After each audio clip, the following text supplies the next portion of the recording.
تو این ویدیو میخوام یه استراتژی شخصیم رو بهتون ارائه بدم که تلفیقی از ایچیموکو و قوی ترین ابزاری است که در تریدینگ ویو داریم و در ویدیو قبلی بهتون معرفی کردم. با ما همراه باشید. سلام، وقتتون بخیر. بنی اسدی هستم. ویدیو رو لایک کنید، ممنون میشم، و کانال رو سابسکرایب کنید که همدیگه رو گم نکنید. این استراتژی بر پایه ایچیموکو هست و ابزار ویوپ. اگه هنوز ویدیو آموزش ویوپ رو ندیدید، برید ویدیو قبلی رو ببینید و تشریف بیارید که ادامه بحث رو ان شاءالله با هم داشته باشیم. چیکار باید بکنید؟ اولین کاری که شما باید انجام بدید، چارت قیمتی خودتون رو تشخیص بدید که به صورت صعودی داره حرکت میکنه یا نزولی. اگه قیمت بالای تنکانسن بود، بالای کیجونسن بود، بالای ابر بود، روند ما روند صعودیه. توی این شرایط شما نمیتونید ویوپ رو روی سقف‌ها بندازید. باید کف‌ها رو شناسایی کنید و بیاید ویوپ رو روی کف‌ها اعمال کنید. یه نکته، اگر برنامه دارید که حرکت‌های اصلاحی رو بگیرید، این کار رو میتونید انجام بدید. ما تو این ویدیو بیشتر می‌خوایم روی حرکات اصلاحی صحبت کنیم که چطور من میتونم حرکات اصلاحی رو بگیرم. اینجا تنها کاری که در تایم فریم ویکلی اونس میتونیم انجام بدیم این که این کف رو در نظر داشته باشیم و ویوپ خودمون رو اعمال کنیم. به این صورت بعد از اینکه ویوپ خودتون رو انداختید، خب اگه دقت کنید قیمت ارزنده تر از اون چیزی هست که ویوپ نشون میده. میتونه تا اینجا اصلاح خودش رو داشته باشه ولی تایم فریم بالاست. ما الان دنبال این هستیم که پوزیشن های کوتاه مدت بگیریم، پس این به درد ما نمیخوره. با این حال تمپلیتش رو ایجاد کنید. تمپلیتش رو به چه صورت باید ایجاد کنید؟ تیک ویکلی رو در تب ویزیبیلیتی داشته باشه، تیک دیلی رو همینطور، تیک 4 ساعته هم داشته باشه. تیک 4 ساعته چجوری باید تنظیم کنید؟ این عدد و این عدد رو بعد رو 4 تنظیم کنید، یا اینکه این رو 4 بذارید، اون یکی رو 24 ساعت هم باشه، ایرادی نداره. پس این رو ما الان داریم در قالب یه دونه ویوپ در تایم فریم ویکلی. حالا بریم سراغ تایم فریم دیلی. آیا تو تایم فریم دیلی ما میتونیم الان یه ویوپ برای آخرین سقف رسم کنیم؟ بله میتونیم. چرا میتونیم؟ چون اگه دقت کنید تنکانسن و کیجونسن ما شکسته شد. ما میتونیم این انتظار رو داشته باشیم قیمت برگرده و به این ناحیه یه پول بک بزنه و ادامه حرکتش رو داشته باشه. حالا به کدوم ناحیه یه دونه ویوپ میندازیم؟ کجا؟ بالاترین نقطه، بالاترین شادو یه دونه ویوپ میندازیم. اینم تمپلیتش رو من قبلا ایجاد کردم، این رو میذارم روی دیلی. الان اگه دقت کنید این خط کوچولو رو برامون رسم کرده. چجوری بعد ازش استفاده کنیم؟ زمانی که قیمت برگشت به این برخورد کرد، اگر ضعف در ادامه حرکت رو داشته باشیم میتونیم رو شورت بگیریم، اما اگر اومد بالاش تثبیت کرد یه داستان دیگه است که انشالله در تایم فریم های پایین‌تر بهتون میگم. بریم در تایم فریم 4 ساعته ببینیم چطور باید رفتار کنیم. تو تایم فریم 4 ساعته الان من اگر ریست کنم چارتو، دقت کنید اینجا یه حرکت نزولی شکل گرفته. حالا ما میتونستیم این حرکت نزولی رو بگیریم؟ بله میتونستیم. اینجا این حرکت رو ببینید،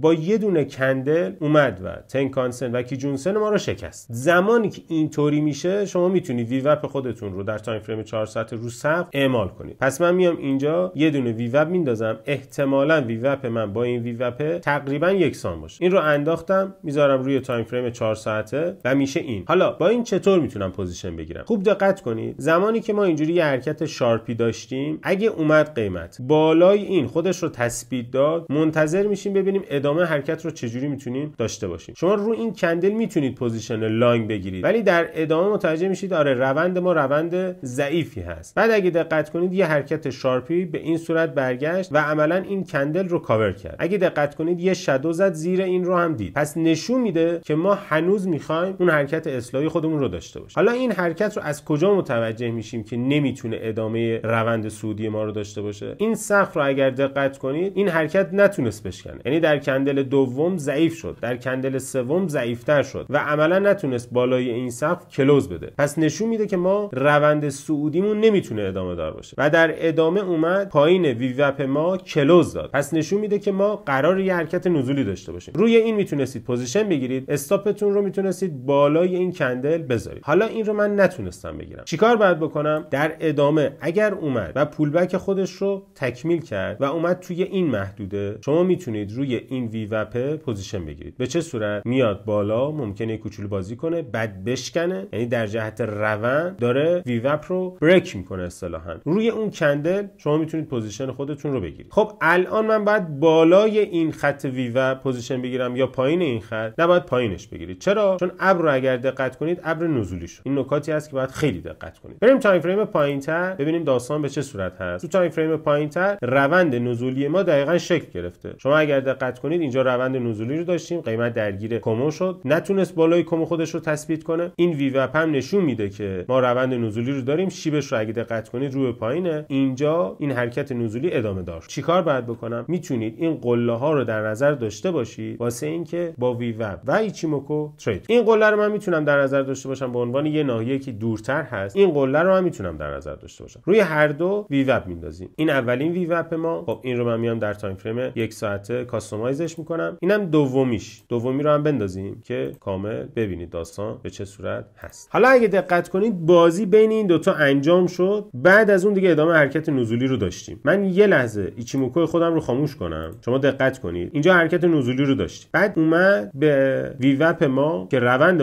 نزولیه اومد خودش رو بالاش تثبیت کنه. ببینید نتونست تثبیت کنه و این کندل بریک کرد ویوپ رو. ما این کندل رو میتونستیم در نظر بگیریم. بالای این میتونستیم استاپ خودمون رو بذاریم. بزرگتر کنم ببینید. بالای این میتونستم استاپ خودم رو بذارم. ادامه حرکت رو داشته باشم. تا کجا؟ تا این ویوپ. تا ببینم تکلیف قیمت با این ویوپ به چه صورت هست. شما اگه دقت کنید شارپی اومد تا اینجا نفوذ کرد و تمام تلاشش رو انجام داد که بالای ویوپ کلوز خودش رو داشته باشه. این میتونه یه تارگت قیمتی باشه. یا میتونید صبر کنید، یعنی پوزیشنتون رو تریل استاپ کنید، استاپتون رو بیارید بالای این کندل ببینید ادامه حرکتی میشه. نهایتا برمیگشت استاپ شما رو میزد یا اینکه ادامه حرکت رو داشتید. حالا بریم ایچیموکو رو دوباره روشن کنیم. ایچیموکو رو که من روشن کردم بهتر میتونم تاییدیه بگیرم. اینجا رو اگه دقت کنید قیمت درگیر تنکانسن و کیجونسن بود. کومو ما کومو نزولی بود و قیمت نتونست بالای تنکانسن و کیجونسن خودش رو نگه داره. و اگه دقت کنید اینجا بریک اتفاق افتاد و اومد پایین این دوتا قرار گرفت. در ادامه این دوتا یه نقش مقاومتی رو برای قیمت بازی کردن و ادامه حرکت رو داشت. اینجا رو اگه دقت کنید اولین ویوپ رو اومد بریک کرد. شما میتونی پوزیشن لانگ خودت رو باز کنی ولی در جریان باش ریوارد بالایی بهت نمیده. چرا؟ چون روند ما روند نزولیه. یعنی اگر شما اومدید در این کندل پوزیشن لانگ خودتون رو باز کردید عملاً استاپتون رو بعد بذارید اینجا و نهایت تارگتی که در نظر داشته باشید تا این ویوپ باشه. چرا؟ چون کومو ما نزولیه، روند ما نزولیه. من نمیتونم انتظاری حرکت عجیب و غریب داشته باشم. اگه دقت کنید بالای اون نتونست تثبیت بده و اینجا ما یه الگوی سه کندلی داشتیم. باز روی این کندل من میتونستم پوزیشن شورت خودم رو باز کنم و بالای این استاپ خودم رو بذارم. خوب دقت کنید. ما روی این داجیه نمیتونستیم پوزیشن شورت بگیریم. روی این داجی به تنهایی ما نمیتونستیم پوزیشن شورت بگیریم. مگر اینکه شما یه دونه سل استاپ پایین این داجی در نظر میگرفتید، استاپش رو بالای این شما میمدید ست میکردید. در ادامه چه اتفاقی افتاد؟ در ادامه قیمت اومد پایین ویوپ خودش رو نگه داشت و عملاً یه دونه پول بک به این ناحیه زد. باز این داجی رو من نمیتونم به عنوان یه دونه کندل برای ورود در نظر داشته باشم. باید یا سل استاپ در نظر بگیرم یا اینکه این کندل رو در نظر بگیرم. اگه سل استاپ در نظر میگرفتم خب استاپم اینجا بود. اگه این کندل رو در نظر میگرفتم این کندل هم استاپ میخورد. اینو در جریان باشید. پس موقعی که یه پول بک میزنه به ویوپ کندل داجی رو در نظر نگیرید یا اینکه سل استاپش رو در نظر بگیرید. در ادامه چه اتفاقی افتاد؟ پول بک رو زد و ادامه حرکت رو ما داشتیم که الان قیمت 3891 تاست. حالا بریم تایم فریم 15 دقیقه. تایم فریم به تایم فریم براتون توضیح میدم که کامل درک کنید و بدونید که چطور بعد ازش استفاده کنید. اینجا بالاترین ناحیه رو داریم در تایم فریم 15 دقیقه. من این رو مشخص میکنم. یادتون نره در روند نزولی سقف‌ها برامون مهمه. این سقفو در نظر گرفتم عملاً اینقدر شارپی داره قیمت ریزش میکنه با این درگیر نشد. یه سقف نزدیکتر در نظر میگیرم. این رو میام در نظر میگیرم. این رو که در نظر بگیرم خب قیمت اینجا درگیر بود. بعد اینجا آیا من میتونم لانگ بگیرم؟ خیر، نمیتونید لانگ بگیرید چون مقاومت کیجونسن رو دارید. بعد اینجا پایین بازی کرد، یه بار تلاش کرد بره بالا نتونست و در ادامه از اینجا یه حرکت